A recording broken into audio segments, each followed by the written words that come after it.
नमस्कार, मैं स्मरण भूमि से रोहित शर्मा। आज 22 अप्रैल है और 22 अप्रैल लेनिन का जन्मदिन है। लेनिन आज भी मज़दूरों के लिए उतना ही महत्वपूर्ण है जितना पहले थे, बल्कि आज कहा जाए तो आज ज़्यादा वो प्रासंगिक है, ज़्यादा ही वो ज़रूरत उनकी है, उन विचारों की, ताकि मज़दूरों की लड़ाई को अंतिम मंजिल तक पहुँचाया जा सके, उनके सपनों पर चलते उनके रास्तों पर चलते हुए। खैर, आज लेनिन हमारे बीच नहीं है, लेकिन मज़दूर हैं और मज़दूर लेनिन की इस जन्मदिन को बड़े ही धूमधाम से मनाते हैं और उनकी लड़ाई के लिए प्रेरणा भी पाते हैं। मेरे साथ है नरेंद्र कुमार, जो श्रमिक मजदूर यूनियन का वाइस प्रेसिडेंट है और इस कार्यक्रम में वो भी शामिल है। हम इनसे बात करेंगे, जानेंगे कि लेनिन आज इतना महत्वपूर्ण क्यों है मजदूरों के लिए और क्या उनका आगे का चीज़ होगा। आइए सीधा हम उनसे मिलते हैं और जानते हैं लेनिन के बारे में और उनके संगठन के बारे में। नरेंद्र जी, बहुत बहुत स्वागत है स्मरण भूमि के दर्शकों के लिए आपका। नमस्ते सभी दर्शकों को। लेनिन का आज जन्मदिन है 154वां, और एक और महत्वपूर्ण बात है कि उनके मृत्यु की यह 100वां वर्ष चल रहा है।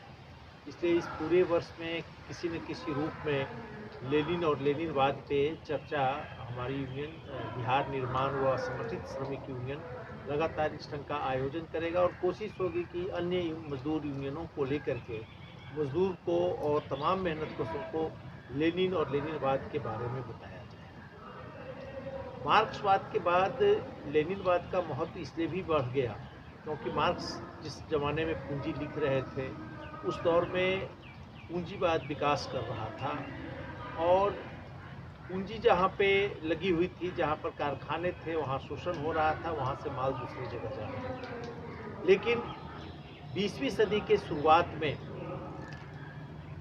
माल उत्पादन की प्रक्रिया बड़े देशों यानी जो विकसित यूरोपीय देश थे, उसके बाद अमेरिका में, और वहाँ से पूंजी का निर्यात होने लगा उपनिवेशों में, पिछले देशों में। और इस प्रक्रिया में इंडस्ट्रियल विकास उपनिवेशों में और कम विकसित जो पूंजीवादी देश थे वहाँ ज़्यादा बढ़ने लगा, और यहीं से वित्त पूंजी और साम्राज्यवाद का युग शुरू होता है। इसको सबसे पहले हरफील्डिंग जर्मनी के थे, उन्होंने इसको रेखांकित किया। बाद में लेनिन ने इसका विस्तार से अध्ययन किया और उनकी बातों की कमजोरियों को पकड़ते हुए कहा कि साम्राज्यवाद वित्त पूंजी पर आधारित है। वित्त पूंजी की व्याख्या करते हुए उन्होंने कहा कि उत्पादन के सभी साधनों और स्रोतों पर बैंकपतियों और वैसे पूंजीपतियों का कब्जा है जो पूंजी लगा करके खुद उत्पादन में पार्टिसिपेट नहीं करते हैं, पूंजी लगा करके पूरी दुनिया में उत्पादन और बाजार को नियंत्रित कर रहे हैं। और उन्होंने इस बात को उद्घाटित किया कि अब पहले की तरह जो देश माल का उत्पादन करेगा बाजार में और दुनिया में, उसकी नहीं चलेगी, बल्कि उसकी चलेगी जो वित्त पूंजी का निर्यात करता है और जो खिराज वसूलता है सभी पूंजीपतियों से, और पूंजीपति नीचे मजदूरों का शोषण करके चला करते हैं। और उन्होंने ये बात को कहा कि साम्राज्यवाद का युग एक ऐसी अवस्था है जहाँ के आगे पूंजीवाद का विकास नहीं हो सकता। और उसके बाद के दिनों में हम ये देखते हैं कि लगातार साम्राज्यवादी युद्ध होते हैं और साम्राज्यवादी युद्ध में दुनिया की तबाही होती है। 20वीं सदी इस बात का गवाह है कि जब जब वित्त पूंजी पर आधारित साम्राज्यवादी शक्तियों के द्वारा नियंत्रित उद्योगों का विकास भी हुआ है, तो अंततः वो युद्ध बाजार के लिए युद्ध में वो परिवर्तित हुआ। फर्स्ट वर्ल्ड वार के बाद सेकेंड वर्ल्ड वार आया और सेकेंड वर्ल्ड वार के बाद लगातार युद्ध की प्रक्रिया चलती रही, जिसका सबसे ज़्यादा खामियाजा आज भूमध्य सागर के देश, अरब सागर के देश झेल रहे हैं, फिलिस्तीन की जनता झेल रही है। तेल वहाँ की जनता के लिए एक तरह से परेशानी बन के रहा है, क्योंकि अमेरिकी साम्राज्यवाद उसे नियंत्रित करने के लिए वहाँ पर इजराइल को अपने लठैत के रूप में बिठा दिया है। और हम पूरी दुनिया में देख रहे हैं कि जो मुख्य उत्पादन हैं, जैसे तेल हो गया, बिजली हो गया, इस तरह के चीज़ों पर बड़े मोनोपोली का कब्जा है। इलेक्ट्रॉनिक जो गुड्स आ रहे हैं, चिप्स हैं, इन सब पर मोनोपोली कैपिटलिज्म और वित्त पूंजी का नियंत्रण। तो आज के युग में हम देखते हैं, कई लोग कहते हैं कि लेनिन का युग खत्म हो गया है, अब ये जो है सो ग्लोबलाइजेशन का युग। ठीक यही बात लेनिन ने कहा कि राष्ट्रीय सीमाएं साम्राज्यवाद के युग में खत्म हो, राष्ट्रवाद आज पूंजीपतियों के लिए कोई रास्ता नहीं, उनको पूरी छूट है, कहीं भी पूंजी लगा सकते हैं और कहीं से कहीं वो पूंजी का पलायन कर सकते हैं।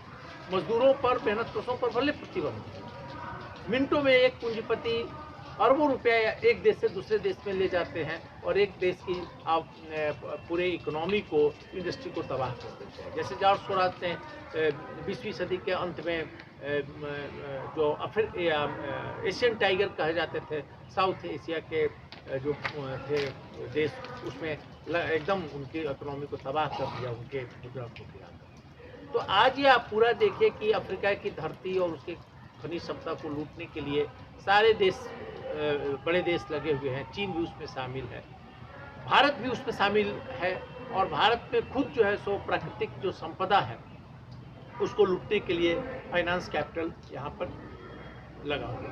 तो लेनिन ने अपनी उस किताब में उन्होंने साम्राज्यवाद की जो लाक्षणिक विशेषता बताई, उसमें इस बात पर जोर दिया कि पूरी दुनिया को रीडिवीजन करने के लिए बार बार युद्ध होगा, बार बार युद्ध का होगा। और वही आज हम देख रहे हैं कि अरब को कंट्रोल करने के लिए अमेरिका, क्योंकि इधर ईरान भी मजबूत हो गया है, रूस और चीन की दखलंदाजी हो रही है, तो इतना बड़ा जनसंहार अमेरिका कर रहा है ताकि उस रीजन को और सुएज नहर के आसपास के इलाके पर उसका प्रभुत्व बने। तो ये साम्राज्यवाद की लाक्षणिक विशेषता के कारण युद्ध हो रहा है। और इसी महीने में लेनिन आज हमारे लिए बहुत ही प्रासंगिक हैं, क्योंकि उन्होंने कहा था कि साम्राज्यवाद का मतलब है युद्ध। अगर साम्राज्यवाद की ताकत नहीं खत्म की जाएगी, इसको पराजित नहीं किया जाएगा, तो पूरी दुनिया युद्ध में तबाह होती रहेगी, जनता का जनसंहार होता रहेगा, जो हम देख रहे हैं, जो यूक्रेन में देख रहे हैं, जो सेकेंड वर्ल्ड वार में देखे हैं और अभी हम फिलिस्तीन को देख रहे हैं। आपने बताया कि लेनिन ने कहा है कि समाजवाद खत्म होना जरूरी है, युद्ध होता रहेगा, लेकिन देखा गया है ऐतिहासिक तौर पर कि लेनिन का बनाया हुआ रूसी समाप्त हो गया, सोवियत संघ समाप्त हो गया, साम्राज्यवाद तो आज भी मौजूद है। इसका अर्थ क्या माना जा सकता है कि साम्राज्यवाद की अंतिम सत्य है और लेनिनवाद एक फलसफा बन के रह गया? देखिए, ऐसा है कि कई लोग मार्क्सवाद को अप्रासंगिक कह देते हैं, लेनिनवाद को और मजदूर राज को कहते हैं, लेकिन इतिहास का आप अध्ययन कीजिएगा तो ऐतिहासिक भौतिकवाद ये कहता है कि कोई एक शक्ति को पराजित कर दिए, पूंजीपति को या साम्राज्यवाद को एक देश में आप पराजित कर दिए, तो इसका मतलब वो खत्म नहीं होता। खुद सामंतवाद को पहला फ्रांसीसी क्रांति में पराजित करके 1789 में पूंजीपति सत्ता में आए। उसके बाद लगातार 4 क्रांतियां उनको करनी पड़ी सत्ता पर कब्जा करने के लिए। 1830 में किए, 1848 में किए, जा करके पेरिस कम्युनिटी के समय अंतिम तौर पर उनको कब्जा मिला। तो आप नहीं कह सकते हैं जैसे सामंती शक्तियों को एक बार भी पूंजीवाद खत्म नहीं किया, कई बार पूंजीवाद खुद पराजित हुआ सामंतवाद से, तो उसी तरह से आज जो विश्व पूंजीवाद साम्राज्यवाद के रूप में है, उसको एक देश में पराजित कर देने से वो नहीं होगा। लेनिन खुद अपनी रचनाओं में इस बात को जोड़ दिया कि एक देश में पराजित कर देने से साम्राज्यवाद नहीं खत्म होगा, क्योंकि इसकी जड़ें रंध्र रंध्र में। आप छोटा से छोटा जहां उत्पादन हो रहा है, बाजार माने पिछड़े देशों के भी जो बाजार फैलता जा रहा है, तो पूंजीवाद कैंसर की तरह अपनी जड़ें वहां तक पहुंचा रहा है और वहां से वो सबसे निचोड़ के मजबूत हो रहा है। लेकिन संकट इसका क्या है? साम्राज्यवाद का संकट यह है इसका आंतरिक कॉन्ट्राडिक्शन। ऐसा नहीं है कि बाहर से ही सिर्फ इसको हम पराजित कर देंगे। हो सकता है कि मजदूरों के अंदर उनको अंधराष्ट्रवाद के नाम पर, उनको अन्य कई धार्मिक मसलों पर उनको बांट करके और वो सांस अपना ले लें, लेकिन उसका अपना आंतरिक अंतर्विरोध इतना संकट होगा कि उसमें वो आपस में टकराएंगे और टकराव के बीच में ही समाजवाद का रास्ता निकलता है। जैसे पिछले बार पूरी दुनिया 20वीं सदी के अंत तक समझता था कि इतिहास का अंत हो गया, अब पूंजीवाद चिरजीवी है, और 2008 के संकट के बाद से अमेरिका का हालत खराब हो गया। आज वो किसी तरह से अपने को एक नंबर पर रखता है, उसके बाजार छीन रहे हैं, वो सिर्फ फाइनेंस कैपिटल से वसूल रहा है, प्रोडक्शन के सेंटर उसके सारे ख़त्म हो रहे हैं, इंग्लैंड का प्रोडक्शन सेंटर ख़त्म हो रहा है, जापान की हालत ख़राब है, लगातार वो मंदी के दौर से गुजर रहा है। तो ये उसका जो कॉन्ट्राडिक्शन है, इसके कारण वो पुनः आपस में लड़ेंगे और इसके बीच में उस दौर में आप देखिए कि पूंजी की बिक्री सबसे ज़्यादा हो गई, समाजवाद की तरफ दुनिया फिर से देखने लगी। मार्क्स ने भी कहा था और लेनिन ने भी कहा था कि या तो बारबेरिज्म है पूरी दुनिया में, तबाही होगा, लोग भूखे मरेंगे, लोग युद्ध में मरेंगे, और नहीं तो फिर समाजवाद। रास्ता सिर्फ समाजवाद है। हाँ, इसको रोका जाता है, वो युद्ध के द्वारा इसको रोका जाता है, कई तरह के वैचारिक हमले के द्वारा रोका जाता है। बहुत सारे सोशल डेमोक्रेट्स जो उदारवादी हैं, जो सुधार के माध्यम से पूंजीवाद को बेहतर विथ ह्यूमन फेस बनाना चाहते हैं, ऐसे लोगों ने मजदूर वर्ग को क्रांतिकारी राजनीतिक चेतना से लैस नहीं होने दिया और मजदूर को सुधारवाद की तरफ मोड़ने में उनको तत्कालिक सफलता मिली है, लेकिन उससे भी उनको उनकी समस्याओं का हल नहीं होगा। आज भारत की और पूरी दुनिया की बहुत बड़ी आबादी, आप समझिए कि किसी तरह से 10-12 हज़ार रुपये, मतलब आप समझिए कि महीने में वो $200 भी नहीं कमा पाते हैं, ये उनकी स्थिति है। तो ऐसी स्थिति में ऑब्जेक्टिव कंडीशन है जिसमें कि अगर उनके अंदर चेतना का विकास होगा तो क्रांति की तरफ जाएंगे। ये ट्रेड यूनियन, क्रांतिकारी राजनीतिक पार्टियां, छात्र और प्रखर बुद्धिजीवियों की जिम्मेवारी बनता है कि वह वैज्ञानिक समाजवाद पर आधारित मार्क्सवाद लेनिनवाद से इनको लैस करें और समाजवाद को एकमात्र विकल्प के रूप में पेश करें कि वैज्ञानिक समाजवाद पर आधारित जो उत्पादन के साधनों का सामाजिकरण है उसे कर पूरी दुनिया में जब तक सामाजिकरण नहीं होगा तब तक जो है सो ये जो है सो शोषण की प्रक्रिया को खत्म नहीं किया जाएगा। लेनिन ने एक बात बहुत जोर दे करके कहा था कि पूंजीवाद पूरी दुनिया में उत्पादन को का सामाजिकरण कर देगा और यही वो कंट्राडिक्शन है जहाँ पर उसका मिल्कियत भी सामाजिकरण। हम ये नहीं कहते हैं कि संपत्ति जो है सो हम खत्म कर देंगे, साधन को खत्म कर देंगे, ये गलत प्रचार कम्युनिस्टों के ऊपर में मजदूरों के ऊपर किया जाता है। मजदूर तमाम संपत्ति का सामाजिकरण करें, तमाम साधनों का सामाजिकरण करें, क्योंकि आज सब चीज़ सामाजिक सहयोग से ही पैदा होता है। कोई पहले की तरह दस्तकार नहीं है कि एक बिना कपड़ा सूत भी काटा और बीन के बना दिया या जूता को एक मोची बना दिया। आज एक सामान को बनाने में 50 प्रक्रिया होती है। तो ये सामाजिकरण की जो स्थिति है ये समाजवाद का भौतिक आधार है और इसी भौतिक आधार पर लेनिन ने कहा था कि समाजवाद एकमात्र विकल्प है साम्राज्यवादी। आप लेनिन का जो इनको क्रांतिकारी बोलते हैं उनकी बात को मानने की कोशिश करते हैं, मानने की बात करते हैं, लेकिन उनके बारे में एक कहा जा रहा है कि वे आतंकवादी थे और खून से उनके हाथ लगे हुए हैं। इस पर क्या कहना चाहेंगे आप? लेनिन या उनके शिष्य कहिए, उनके कॉमरेड स्टालिन के बारे में इस तरह का दुष्प्रचार काफ़ी फैलाया जा रहा है, लेकिन ये सच है कि रूसी क्रांति में सबसे कम हत्याएं हुई, जबकि फ्रेंच रिवोल्यूशन के आसपास बहुत सारी हत्याएं हुई। आज वही लिबरल्स फ्रेंच रिवोल्यूशन के बारे में सवाल नहीं करेंगे और उसके बाद की तमाम क्रांतियों पर और तमाम साम्राज्यवादी पूंजीवादी शक्तियों के द्वारा जो युद्ध चलाए जाते हैं, लेकिन कम्युनिस्टों के ऊपर किया जाता है। कम्युनिस्ट अपनी जनता के या मेहनत कशों की सुरक्षा के लिए उनकी प्रतिरोध की शक्ति यानी उनके आक्रामक शक्ति को तोड़ने के लिए उनके ऊपर प्रहार करते हैं। भाई आप समझिए कि जो इतने क्रूएल हैं कि वो लगातार हत्या करते रह रहे हैं, उनको प्रार्थना से नहीं मानेंगे, उनकी सामाजिक शक्ति हमको तोड़ना पड़ेगा। जिनके तमाम साधन आप छीन के सामाजिकरण कर लिए हैं वो हम मजदूर वर्ग का आरती नहीं उतारेंगे। इसलिए उनके प्रतिरोध की ताकत को तोड़ने के लिए हमें उन्हें जेल में डालना पड़ेगा और आमने सामने की लड़ाई में हमको उनको करना पड़ा, लेनिन को या स्टालिन को, और कानून सम्मत तरीके से ही उनको सजा दी गई या फांसी दी गई। ये दुष्प्रचार किया जाता है कि 10 लाख और 20 लाख लोगों को कत्ल कर दिया। स्थिति यह है कि अगर उनको नहीं जेल में दिया जाता, अगर उनको फांसी नहीं दी जाती तो वो बाकी लोगों की हत्या करते। जिनका खून से हाथ रंगे हुए हैं वैसे पूंजीपतियों के, वैसे वाइट गार्ड्स को अगर वो नहीं रोका जाता इस तरह से तो लगातार मजदूर वर्ग की हत्या होती।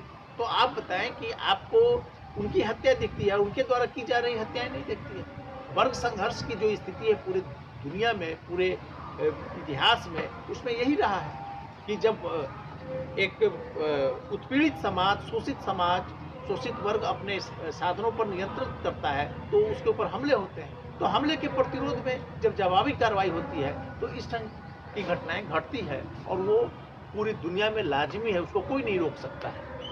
ये सारे प्रोपगंडा इस बात को दिखाता है कि आपके ऊपर हमला होते रहे, मजदूर और किसान पर हमला होते रहे, आपके राज्य के प्रति षड्यंत्र होता रहे और आप चुप रहिए। क्या कोई पूंजीवादी राष्ट्र उसके राज्य के खिलाफ अगर षड्यंत्र होता है तो उसको फांसी नहीं देता है? तो जब वो फांसी देता है, वो जेल देता है, तो वो लिबरल्स या उन्हीं को चलाने वाले ये दुष्प्रचार क्यों करते हैं? सबसे ज़्यादा हत्या तो पूंजीवादी राज्य चलाने वाले लोगों ने किया है। आप अमेरिका को देख लीजिए, इंग्लैंड को देख लीजिए, जर्मनी को देख लीजिए, सबसे ज़्यादा खून से रंगा हुआ हाथ इनका है। फिर भी ये लेनिन के बारे में कहा था, लेनिन मानवतावादी थे और वो मजदूरों को बार-बार सबसे ज़्यादा जोर उनका होता था कि सीखो नहीं तो मारे जाओ। वो उत्पादन करने का तरीका, कला, संस्कृति सब में मेहनतकशों के विकास पर उनका जोर था। वो हत्या न्यूनतम जो होता है कि जहाँ प्रतिरोध करने की ज़रूरत पड़ेगी और पार्टी के अंदर में भी डेमोक्रेसी पर उनका जोर था, मजदूर वर्ग का बौद्धिक विकास कैसे हो इस पर उनका जोर था, साइंस का विकास कैसे हो मेहनतकशों के बीच में इस पर उनका जोर था। इसलिए इन दुष्प्रचारों का जवाब हम उनके वैचारिक जो सिद्धांत हैं उसको आगे बढ़ा कर दें। आप बोल रहे हैं कि उनके जवाब विचार पर आगे बढ़ा कर देंगे, लेकिन आपके ही देश में उनकी प्रतिमा ढाई जा रही है, बल्कि जहाँ पर लेनिन का जन्म था, रूस, रशिया, वहाँ पर उनकी प्रतिमा ढाई जा रही है। क्या कहेंगे आप? देखिए, रूस में तो नहीं, लेकिन यूरोप के कई देशों में उनकी प्रतिमाएं तोड़ी गई और इतिहास के कई दौर में प्रतिक्रियावादियों का दौर होता है। इतिहास बिल्कुल सपाट नहीं चलता है। कभी मजदूर वर्ग और मेहनतकशों का प्रगतिशील आंदोलन आगे बढ़ता है।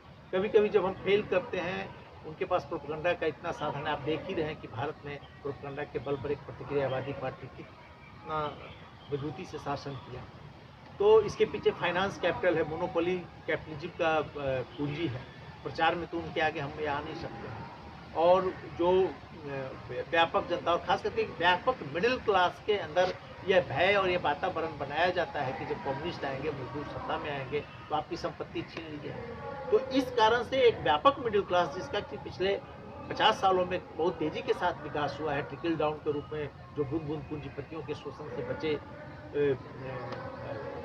साधन और संपत्ति रहे वो उनके पास गए, उनको डर लगता है। तो वो जो है सो चाहते हैं कि प्रोपेगेंडा के माध्यम से मजदूरों के खिलाफ एक माहौल बनाए और उस माहौल में मजदूर वर्ग भी कभी कभी उनके पीछे चल जाते हैं। तो हम इस बात को स्वीकार करते हैं कि पूंजीवादी प्रोपेगेंडा के सामने हम फिलहाल पराजित हैं, लेकिन हम अपने मनोबल को मजबूत रखते हैं और सैद्धांतिक सवालों पर और मजबूती के से होकर के और इस तरह के कार्यक्रम जो अभी हम कर रहे हैं, जिसमें आप देखें कि मजदूर भी भाषण देंगे, लेनिन को पढ़ेंगे, लेनिन के बारे में बताया जा रहा है। उससे ट्रेड यूनियन के स्तर पर वो सीमित नहीं है, उनके काम को उनके बीच में राजनीतिक तौर पर ले जाने पर हमारा जोर है।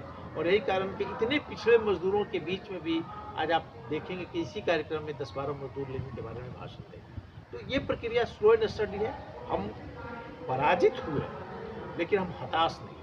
हमको अपने विश्व राजनीति पर, हमको अपने लीडर पर, लेनिन पर, मार्क्स, एंगल्स, लेनिन, स्टालिन पर पूरा विश्वास है। मेरा एक समीचीन सवाल होगा, ये स्टालिन या लेनिन जब सत्ता में आए तो उन्होंने पूरी की पूरी मार्क्सवादी साहित्य को पूरी दुनिया में के हर देशों में, हर भाषाओं में अरबों की तादाद में जो है किताबों को लगभग मुफ्त बांटे, जिस कारण कि वो आंदोलन को बहुत अच्छी तरह से टिका पाए द्वितीय विश्व युद्ध में या उसके बाद अक्सर। लेकिन आज उन्हीं की किताबें अनुपलब्ध हो गई है या जहाँ कहीं मिलता है तो वो बहुत ही कॉस्टली रेट पर मिलता है, जिसको खरीदना एक आम मजदूर के बूते से बाहर की बात है। तो क्या भारत के मजदूर आंदोलन करने वाले लीडर्स या संगठन के लोगों को, मजदूरों को, यह किताबों को, सोवियत साहित्य जो मार्क्सवाद का साहित्य का एक स्रोत है, क्या उसको पुनर्प्रकाशित करने और लगभग मुफ्त बांटने की प्रक्रिया को शुरू नहीं करना चाहिए? देखिए, उतनी स्थिति तो किसी भी यूनियन या संगठन के पास नहीं है, लेकिन जो भी साहित्य उपलब्ध है और मोटे तौर पर अब तो इंटरनेट के कारण ऑनलाइन बहुत सारी रचना बहुत सारे साथियों ने काम किया है तो उपलब्ध है और वो उसके आधार पर बहुत सारी हिंदी में भी छपे हैं, तो लगभग किताबें मौजूद हैं। अब इसमें है कि बहुत सारे लोग ऑनलाइन पढ़ते हैं तो उसके हिसाब से उस पर कोशिश की जाएगी। और जहाँ तक आपने बात कहा कि ये साहित्य को बंद कर दिया गया, तो जब सोवियत संघ में पूंजीवाद की पुनर्स्थापना हुई क्रुश्चेव और ब्रेज़नेव के बाद, तो धीरे धीरे करके उन्होंने जो मुख्य किताबें थी उसको पहले बंद किया और बाद में जब पूरी तरह से एलेक्सीन और पुतिन का शासन हुआ, जो खुलेआम पूंजीवादी पार्टी के रूप में सामने आया, तो प्रकाशन को बिल्कुल बंद कर दिया। चीन में भी वही स्थिति हुई, माओ के ज़माने में चीन से भी प्रकाशित किताबें आती थी, वो भी बंद हो गई। लेकिन इससे हम हतोत्साह नहीं है और किताबों की कमी नहीं है। उनकी रचनाएं उपलब्ध है पूरी दुनिया में। इंटरनेट होने का एक सकारात्मक पक्ष है, तो उसकी समस्या नहीं है। आज सबसे बड़ी समस्या है कि मजदूर वर्ग के जीवन में इतनी अनिश्चितता ला दी गई है, इतना अस्थिर ला दिया गया है कि कोई भी ट्रेड यूनियन, कोई भी आंदोलन, और खुद मजदूर एक जगह पर काम करने के लिए लंबे समय तक रहने की स्थिति में 12-12 घंटे काम, जिस 8 घंटे की लड़ाई को हमने लड़ा, वो 12 घंटे काम करना आज अनिवार्य हो गया है। इतनी कम मजदूरी दी जाती है कि 12 घंटे अगर काम नहीं करेंगे तो उनका बाल बच्चा नहीं पलाएगा। सोचिए कि 12 और 14 घंटे काम करने के लिए उनको 12 घंटे काम करना पड़ता है। अगर आप 8 घंटा काम करेंगे तो 8,000 के आसपास है। 8,000 में कोई का न्यूनतम जीवन भी नहीं चल सकता। तो ये स्थिति हमारे मजदूरों के राजनीतिक चेतना में एक बड़ा बाधक बन रहा है। फिर भी उनके बीच में हम लोग काम कर रहे हैं और लेनिन के विचारों को मजदूरों के बीच ले जाने के लिए प्रयास कर रहे हैं। लेकिन मेरा सवाल जुड़ा रहेगा इसी से, क्या आप जब मजबूत स्थिति में आएगी आपकी संगठन या पार्टी बिहार में लेनिन लोगों को मानने वाले लोगों की, तो क्या उनके ये सेंट्रल एजेंडा में ये सवाल होगा कि मजदूरों की किताबों को मुफ्त बांटा जाए? मुफ्त बांटने की प्रक्रिया के हम पक्षधर नहीं हैं। हमारा इस बात का यह है कि जो यूनियन की प्रक्रिया है, किताबों को प्रकाशित करने में जो कीमत आती है, पत्रिकाओं को प्रकाशित करने में जो कीमत आती है, वो सजग मजदूर या बुद्धिजीवी वो दे करके उसको खरीदें और उसको चंदे दें। मजदूर की पत्रिका या मजदूर का प्रकाशन मजदूर के चंदे से चलता है। इसको कहीं से और कोई फंड आता नहीं है, और कोई अगर देना भी चाहे तो नहीं लिया जाना चाहिए, क्योंकि जो प्रतिगामी शक्तियां हैं वो कई बार आपको सहयोग दे करके भी आपको भ्रष्ट और तबाह करते हैं। तो स्पष्ट रूप में जो न्यूनतम मुनाफा अगर नहीं होगा तो किताबें की कीमत न्यूनतम होगी, पत्रिका की कीमत न्यूनतम होगी, और वो उपलब्ध कराया जाए और मजदूरों को और गतिशील लोगों को उसकी उचित जो कीमत है वो दे करके किताबें और पत्रिका खरीदनी चाहिए। अब भारत संदर्भ में कहा जाता है कि यहाँ लेनिन का जगह नहीं है, यहाँ गांधी और अंबेडकर का जगह है, क्या कहेंगे आप? देखिए, गांधी और अंबेडकर बड़े लीडर थे इस देश के, और अपनी पूरी रचनाओं में उन्होंने स्पष्टतः इस बात पर जोर दिया है कि वो मजदूरों के सवाल को नहीं उठाए, और वो पूंजीपतियों को गांधी ट्रस्टी मानते थे। अंबेडकर भी वो फ्रांसीसी क्रांति से प्रभावित थे, और पश्चिमी जो लोकतंत्र की अवधारणा थी उसको में उनको विश्वास था। उनको लगता था कि इसी से यहाँ की जाति प्रथा खत्म होगी। तो वो उनका एक लिबरल डेमोक्रेट के रूप में उनकी एक स्थापना है। गांधी भी जो थे वो पूंजीपतियों का एक सुधारवादी तरीके से प्रतिस्थापना करते थे। अंग्रेजों के खिलाफ लड़ने के क्रम में जो अंग्रेज जमींदार थे उसके खिलाफ यही बिहार के चंपारण से उन्होंने लड़ाई शुरू की। किसानों के आंदोलन को एक हद तक वो समर्थन करते थे जब वो अंग्रेजों के खिलाफ रहता था, लेकिन स्थानीय जमींदारों के खिलाफ वो नहीं लड़ते। लेकिन उसी दौर में पूंजीपतियों के खिलाफ और जमींदारों के खिलाफ यहाँ की कम्युनिस्ट पार्टी ने उन साधनों पर कब्जा करने के लिए, खास करके जमीन और जंगल के और पानी के साधनों पर नियंत्रण करने के लिए लड़ाई लड़ी। एक आध जगह पर अम्बेडकर ने तालाब के पानी के इस्तेमाल के लिए लड़ाई लड़ी है। मुख्यतः अम्बेडकर की लड़ाई इस बात का था कि जो भी पूंजीवादी व्यवस्था है उसमें दलितों को भी भागीदारी दिया जाए। तो इस तरह से दलितों के बीच में जो खाता पिता मध्य वर्ग है उनकी भागीदारी उसमें हो, ये वो सुनिश्चित करना चाहते थे, और वही लड़ाई उनकी मूलतः थी। लेकिन जिनके श्रम के शोषण से पूरा बाजार चलता है, पूंजी जमा हो रहा है, उन श्रमिकों का शोषण कैसे रुके, इसके ऊपर में अब तक हमने उनकी कोई रचना नहीं की, और न ही इस मसले पर उन्होंने कम्युनिस्ट पार्टियों से कोई संयुक्त मोर्चा कर सकते।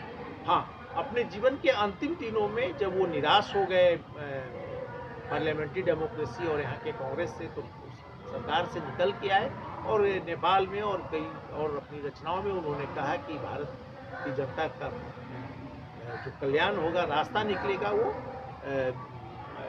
समाजवाद से ही निकलेगा। लेकिन अपनी रचनाओं में पहले के दिनों में वो मार्क्सवाद की सार्थक आलोचना के बजाय उन्होंने कुछ कमेंट्स किए। तो कमेंट्स ऐसे हैं जो उसके मार्क्सवाद लेनिनवाद के खिलाफ जाते हैं। उनके ज़माने में रूस में क्रांति हुई, अन्य देशों में क्रांति हुआ, सेकेंड वर्ल्ड वार हुआ, लेकिन कहीं भी वो स्पष्टतः जो है मेहनत कशों की लड़ाई में या रूस की क्रांति के पक्ष में उन्होंने अपना स्टैंड लिया। तो इस रूप में अगर देखा जाए तो भारत के जो खाते पीते मध्य वर्ग हैं या जो शासन में है, उन वर्गों का, दलितों में, पिछड़ों में भी जो ऊपरी लेयर है, जो विकासमान है, जिनके पास थोड़ी संपत्ति है और जो जिनको ब्राह्मणवादी नौकरशाही में जिनको ये हिस्सेदारी नहीं मिल रही है, ज़्यादा से ज़्यादा कब्जा अपर कास्ट के और बड़े पूंजीपतियों का है, उसमें वो अपनी हिस्सेदारी की लड़ाई लड़ते हैं। तो उनकी लड़ाई अपनी एक पूंजीवादी सीमा में है। हम उनकी लड़ाई की सीमा को में बंधना खतरनाक समझते हैं। अगर मजदूर वर्ग अम्बेडकर के रास्ते जाएगा तो उसे कुछ नहीं मिलेगा, क्योंकि उसका एजेंडा वहाँ है नहीं। हाँ, विभिन्न जातियों का उसमें नौकरशाही में, पूंजीवादी नौकरशाही में कुछ प्रतिनिधित्व मिल जाएगा, तो हमारा उसे कोई विरोध नहीं है, लेकिन वो हमारा रास्ता नहीं हो सकता, क्योंकि हम बड़े लक्ष्य के लिए लड़ रहे हैं। हम तमाम मेहनत कशों को उत्पादन के साधनों पर उनका नियंत्रण हो, संपत्ति का सामाजिकरण। अंबेडकर संपत्ति और कल कारखाने और खेत के पूरे सामाजिकरण और वैज्ञानिक समाजवाद के निर्माण का जो कॉन्सेप्ट है, उसके पक्ष में पूरी तरह से बात नहीं करते। यहाँ तक कि उन्होंने कहा कि भारत के लिए तो समाजवाद मार्क्सवादी तरीके से ठीक होगा, लेकिन यूरोप के लिए और दुनिया के लिए वो जो पूंजीवादी लोकतंत्र है वही। तो इस मायने में वो खुद भी कंफ्यूज थे और उनके विचार की अस्पष्टता नहीं थी कि वो मार्क्सवाद लेनिनवाद को पूरा स्वीकार करें, पूरी तरह से खड़ा करें। एक तरह से कहें कि पूंजीवादी लोकतंत्र के प्रति उनको एक मोह था और अंतिम समय तक भारत में उसका पराजय, उसका जनता के अंदर उसका छीछा लेकर हो जाने, मोह भंग होने की स्थिति में भी संपूर्णता में वो पूंजीवादी लोकतंत्र जो है उसके वैचारिक प्रभाव से नहीं। आप मार्क्सवाद लेनिनवाद की बात करते हैं और उसके लिए संघर्ष कर रहे हैं। भारत में ही एक धारा है मार्क्सवाद लेनिनवाद का, जो राइफल लेकर के बंदूक उठा लिए हैं और लड़ रहे हैं अपने तरीके से, जिसको सिपाही माओवादी के नाम से जानते हैं लोग। उनकी लगातार अभी मुठभेड़ हो रही है दंडकारण्य के जंगलों में, और उनके लगभग 50 लोग मारे जा चुके हैं कि मात्र 10 दिन 15 दिन के 1 महीने के अंदर। तो आप और वो एक सरकार का मॉडल रूप भी दिए हैं, जनता सरकार कह सकते हैं, तो आप कितना समझते हैं कि वो क्या चीज़ है और लेनिनवाद को कितना वो फॉलो कर रहे हैं? वो लेनिनवाद को पूरी तरह से नकार रहे हैं। पहली बात तो कि मार्क्सवाद लेनिनवाद का जो मुख्य आधार बनता है वो मजदूर वर्ग, और अगर पिछले 50 साल में देखा जाए तो पूरे भारत में और गाँवों में और जंगलों में आदिवासी इलाकों से भी मजदूर, जो पहले आदिवासी किसान थे, वो वहाँ से निकल करके बड़े बड़े इंडस्ट्री में, बड़े बड़े निर्माण कार्य के जगह पर ईंट भट्ठों में, बिल्डिंग वर्कर्स में जा रहे हैं।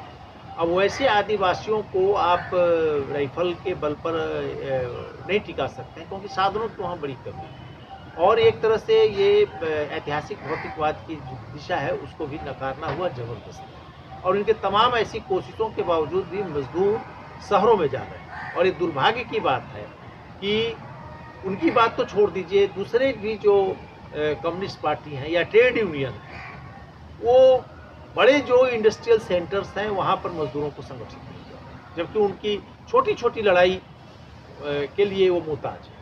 उनको नागरिक के रूप में वहाँ पर वोट देने का अधिकार नहीं है। ऐसे गुजरात हो गया, एनसीआर दिल्ली का हो गया, या लुधियाना पंजाब का इलाका हो गया, महाराष्ट्र साउथ का इलाका है, बिहार और नॉर्थ इंडिया के बहुत सारे मजदूर जाते हैं, उनको वहाँ वोटिंग देने का राइट नहीं। हमें तो ये लगता है कि पहले तमाम ट्रेड यूनियनों को ये एक अभियान चलाना चाहिए कि वो जहाँ पर कार्यरत हैं उनको एक नागरिक के तौर पर वहाँ के सरकार पर दबाव बनाने के लिए वोटिंग की व्यवस्था हो, उनका वहाँ इलेक्ट्रल जो सिस्टम है उसमें उनका नाम हो। दूसरी बात यह है कि आज के तारीख में पूंजी का सब जगह नियंत्रण है।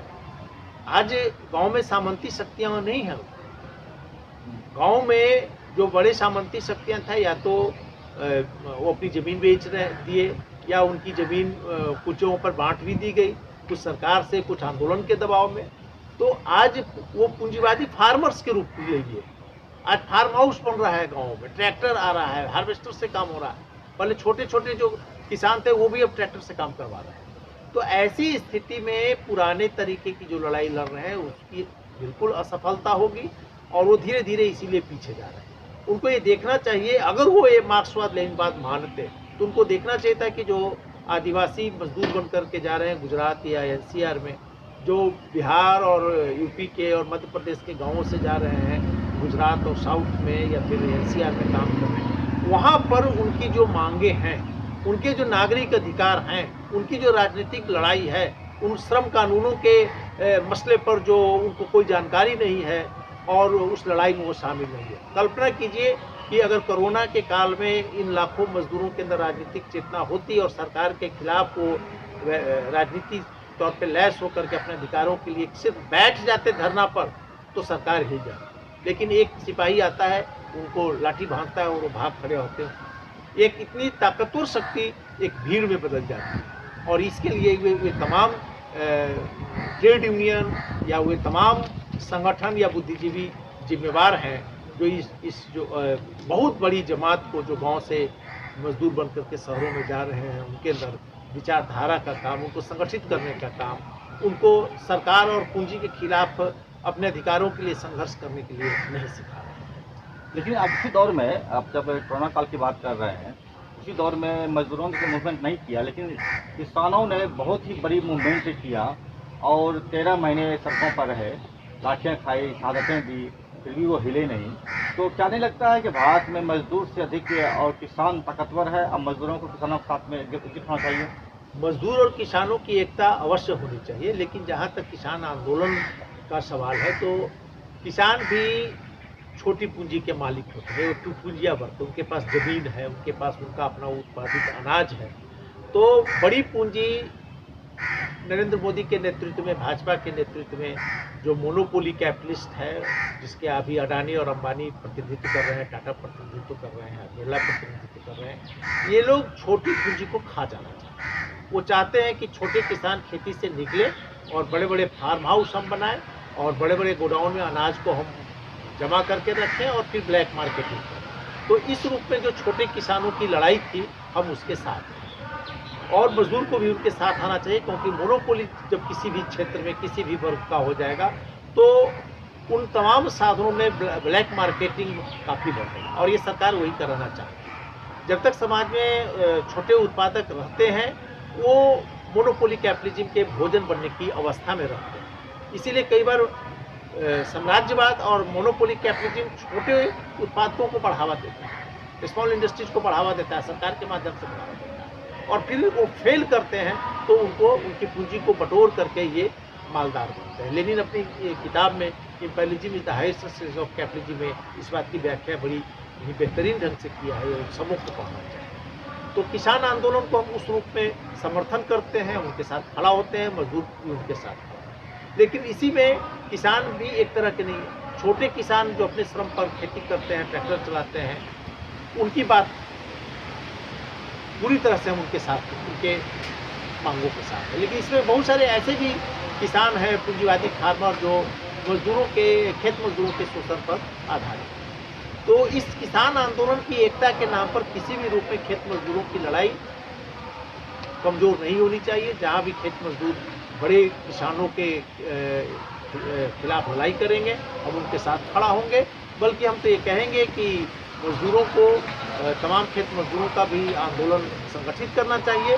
हाँ, जहाँ पर मोनोपोली कैपिटलिज्म, वित्त पूंजी के खिलाफ अगर धनी किसान भी लड़ते हैं, तो हम खेत मजदूर और ट्रेड यूनियन के माध्यम से औद्योगिक मजदूर उनके साथ खड़ा हैं। लेकिन जहाँ पर वो मजदूरों को कम वेतन दे करके, कम मजदूरी दे करके काम करवाना चाहेंगे, हम वहाँ पर मजदूरों के आंदोलन को संगठित करेंगे, खेत मजदूरों के संगठन को संगठित करके, और धनी किसान और पूंजीवादी फार्मर्स के खिलाफ लड़ाई करेंगे। बहुत बहुत शुक्रिया आपने नरेंद्र कुमार जी, आपने बहुत जानकारी दिया दर्शकों को। ये नरेंद्र कुमार जी ने जानकारी दिया है। आज लेनिन जी की जयंती है, बर्थडे है, और इन्होंने जिस तरह से बताया है, तमाम सवालों पर बहुत अच्छी इन्होंने जानकारी दिया है अपने दर्शकों, हमारे दर्शकों को। दर्शक इन चीज़ को देखें, समझे, महसूस करें और आंदोलन में किसी तरह शामिल कर सकते हैं, हो सकते हैं। ये देखें, लेनिन आज भारत के लिए महत्वपूर्ण है। महत्वपूर्ण होने की वजह एक यह भी है कि हमारे आइकन भगत सिंह लेनिन के ही समर्थक थे। नमस्कार, मैं समरभूमि से रोहित शर्मा। मैं चैनल देखिए, लाइक कीजिए, सब्सक्राइब कीजिए, शेयर कीजिए और यथासंभव आर्थिक मदद देने का प्रयास कीजिए, क्योंकि हम आपके ही ऊपर निर्भर हैं। नमस्कार।